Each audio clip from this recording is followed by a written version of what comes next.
Hi, I'm Clang Garcia. I'm a Philippine culinary heritage explorer. I travel around the Philippines to document our generational dishes, our unsung culinary champions, and different ingredients of the islands. So it's important for me to document our culinary heritage because food is not just a means of sustenance, not just a source of sustenance, but it gives us identity. Food gives people and destination identity. So it's an emblem of culture. So malalim po siya, hindi lamang po siya pagkain, pero ito rin ay ang ating sumasalamin sa ating mayaman na kasaysayan. So makikita din natin okay lang po ba Tagalog? Yeah. Oo. So makikita rin natin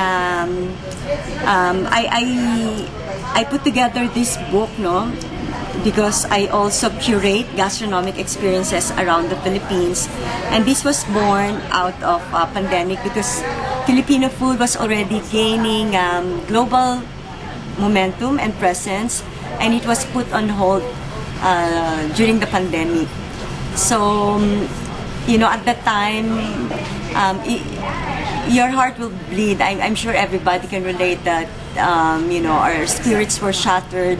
So I thought of, finding strength in shared shatteredness by going around the Philippines with my team and connect with our culinary heritage champions. So this one, it's from the perspective of a culinary tour operator. It's the very first Philippine culinary heritage guide designed by a tour operator, and it comes with an itinerary format. All you have to do is follow the trail, and there are contact details including the approximate travel time from one point to another and the recommended number of days to stay in a destination, including places where to stay and culinary champions to watch out for. And there are QR codes in the inside pages. All you have to do is scan it, and it will take you to the destinations, including the precious interviews with our bearers of traditions. So I was able to document at least 27 heritage food champions. In the cover, I feel that Mindanao is so underrated that I thought of putting them as our cover story. So this one is in Zamboanga Peninsula.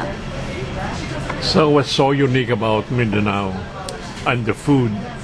Okay, so before, of course, Mindanao is a very untouched area, and I realized why, because it's so rich in culture, and there are so many indigenous and ethno-linguistic groups in Mindanao. And they are the bearers of traditions. They're the one keeping our traditions alive.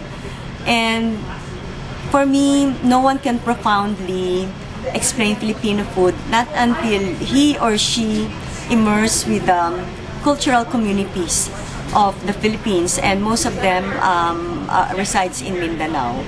And you can see the traces of identity for ethno-linguistic groups. And yung sa kanila kasi, nakikita ko, ang naobserbahan ko, walang putol ang kasaysayan at ang mga pagkain. Kung ano ang mga pagkain ng mga ninuno, hanggang ngayon, buhay na buhay pa rin at kanila pa rin iniluluto. That's why, they are the living treasures. We have to honor them.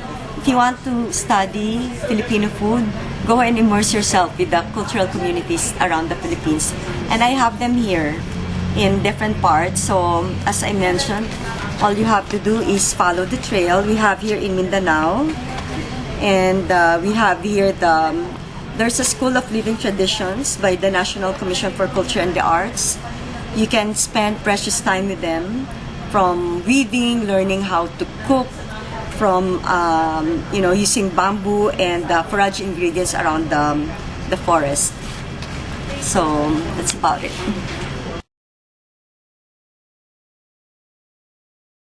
15 years, I was able to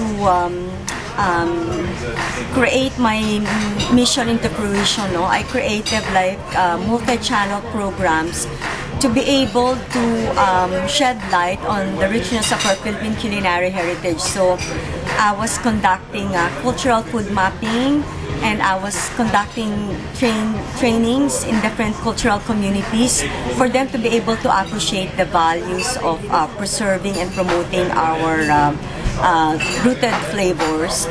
And at the same time, I also document. I have a book, and I also have food and travel show on Signal TV. It's called Discover Eats, where I again spotlight my mission.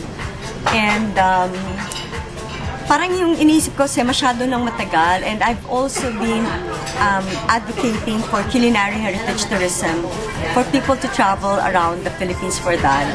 I've been getting a share of international gastronomy media, chefs, and authors who travel to the Philippines, and they ask me to personally curate their experiences, which I do.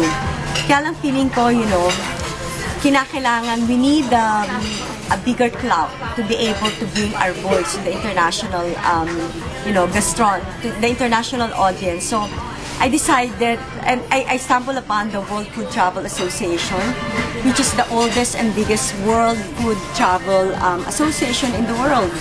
And so I decided to present my credentials because I feel like they're a family. We share the same passion and mission of preserving and promoting culinary culture through hospitality and tourism.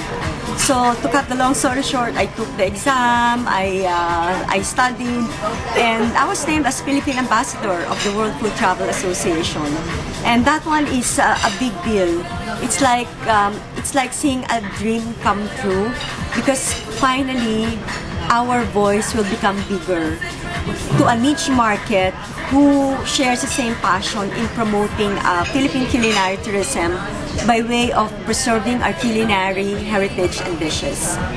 And again, so that one is one international effort for me.